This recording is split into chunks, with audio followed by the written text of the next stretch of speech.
Hello, everyone. I was blessed to spend a couple days with my sister toward the end. As I stood next to her hospital bed, I began to gently rub her arm. A memory came to mind of those many nights as little girls when we shared a bed and we decided to take turns rubbing each other's arms to aid in our falling asleep. Of course, Toni, being the eldest, figured out that if I rubbed her arm first, she could fall asleep. It took me a while to grasp that. Toni was so smart. Standing next to my sister, I recalled as children that she always seemed to be standing or sitting right next to me, with an arm draped over my shoulder. Toni was my protector. Standing next to my sister, I remembered a doll we shared. When young, named Barbara, I said it was my doll, and she said it was hers. Toni was loyal. Standing next to my sister while stroking her hair, I pictured my young sister's long, glistening ponytails and how often they would get caught in the spokes of her tricycle. As she rode up and down the driveway, Toni was beautiful. You turn my page. Standing next to my sister, I noticed how luminescent her hands were, how beautiful her nails, and it reminded me as a teen of the creative and imaginative poetry she would write with those hands. Toni was talented. Standing next to my sister, I observed the many books all around the room, which reminded me of the time as little girls, our dad read us a frontier story of Wild Bill Hickok and convinced us it was him. And when we asked where his horse was, he said it was out and back. We were so excited to get to school the next day and tell all of our friends how hurt we were they didn't believe us. Toni had a passion for reading. Standing next to my sister after sharing funny memories, watching a smile form on her mouth, it reminded me of my sister's fun nature. Toni had a great sense of humor. Standing next to my sister, looking around for a music CD to play for her, I recalled the many nights as teen. She would close her bedroom door, and I would hear the soft music of the Fleetwoods playing. Toni loved music. Standing next to my sister while glancing at the TV, I recalled the time on one of those long trips to LA. My mom, Toni, and I went to a game show called The Truth or Consequences. And as members of the audience, how embarrassed we were when our mother was chosen to compete in a game on stage. How very low we sunk in our seats. Toni, of course, was a typical teen. Standing next to my sister, I remembered the time she was to watch me and wanted so badly to go to a party, and she was forced to drag me along. What fun that was. Toni loved a good party. Standing next to my sister, I recalled the time I discovered her diary and the key, and was delighted to read several pages, mostly about Steve. When returning to read more the next day, I was shocked to see a note in her diary to never read my diary again. Toni was clever. Standing next to my sister, a memory of her wedding day came to mind and how excited and happy she was to be marrying Steve. Toni was in love. I'm going to finish for her. Standing next to my sister, I glanced in the computer room and noticed all of the many thick, leaning photo albums of her children, and it reminded me of how much she adored each of them. Toni was a great mother. Chance made us sisters. Hearts made us friends.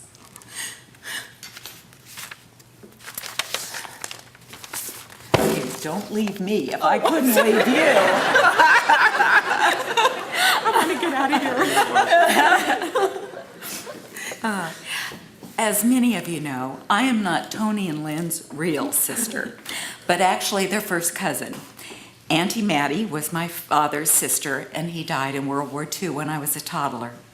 Due to various family disruptions, Auntie Maddie, Uncle Bill, Toni, and Lynn came into my life permanently.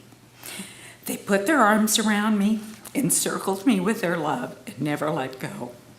They became my mom, my dad, and my sisters. And as I told Toni during one of our last visits together, God blessed me to become a part of this family. Now that said, we all pretty much became like any sisters. We shared secrets, we borrowed each other's clothes. Well, borrowing is what they called it when I couldn't find my sweater and it was in somebody else's room. We talked about boys, and as you have heard, we tried to hide our diaries. As the cutest teenager around, with an engaging personality and a maturity belying her years, Toni always filled the house with tons of her friends. For a short time in high school, as Steve has alluded to, she had one of her craziest hairdos around. Dad called it the bird's nest. Toni loved her do at the time and put up with all of our kidding. But upon reaching maturity, she searched out and destroyed every single picture she could find of that period in any of our family collections. After surviving her high school and teen years, Toni found love with her longtime fella and soulmate, Steve. They were actually married in our backyard in Sacramento 30 years ago, as Steve mentioned, this coming Wednesday. In fact, some of you were there. And I'm sure you remember it because it was one of the hottest days of the year, and Sacramento can get hot. And we were in the middle of a Middle East crisis that caused a gas shortage. So everyone at the wedding was telling their personal tales of waiting in long lines to get full tanks of gas to go all the way to Sacramento. It was a beautiful, joyous wedding. But the one thing Toni and I always chuckled about after was the judge who married them showed up in a baby blue, polyester suit, trying to look hip, but dying of the heat. Then, of course, next arrived the joys of the Russell family, Maren, Casey, and Ryan. And as the kids grew, so did their myriad of cousins, as we kept having children, and the home on Scenic Drive became the natural hub for the annual family Christmas dinner. There were presents for all, kids running around, friends dropping by, and all the while, Toni orchestrating the activity from the kitchen, slyly smiling all the time, while Steve madly took pictures to capture the joys on their children's faces. The ensuing years as mom brought Toni great joy and satisfaction. She was a natural teacher and organizer, and she loved combining those skills to assist her children, and as we know, many other children, in exploring the world around them, in setting goals, in working hard to achieve those goals, and in establishing meaningful relationships. To that end, she accomplished her goals. Maren, Casey, and Ryan are wonderful. But besides that, they are kind, caring young adults who showed their love and compassion for their mother and their father day in and day out in the last few months. I know Toni was proud of them and loved them more than life itself. They are her legacy. Thank you, Steve, for loving Toni. Your love and the love you shared for Maren, Casey, and Ryan gave true meaning to her life and now allowed her to share her joy for life, which enriched each of us. Toni was a super sis and will remain in my heart forever. Oh, that's his.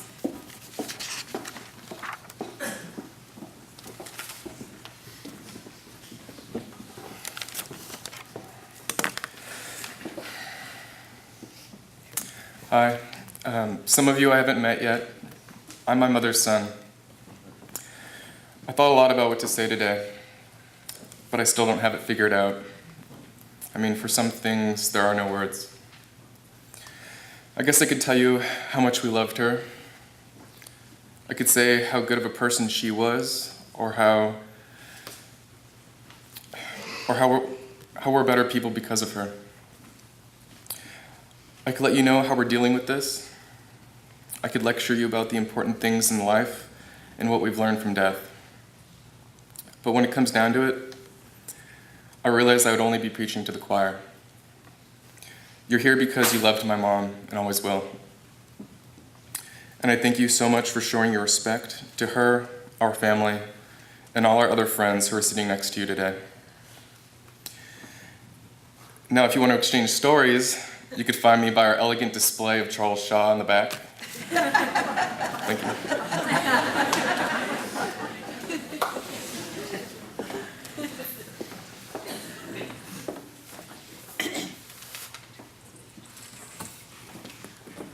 Well, we're almost through, but I have one public service announcement to make. Please don't try doing this at home unless you're Armenian.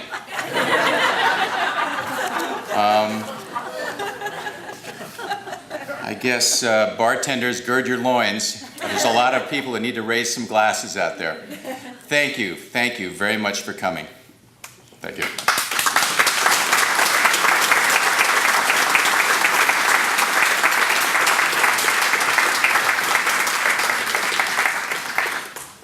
That's it? Come on.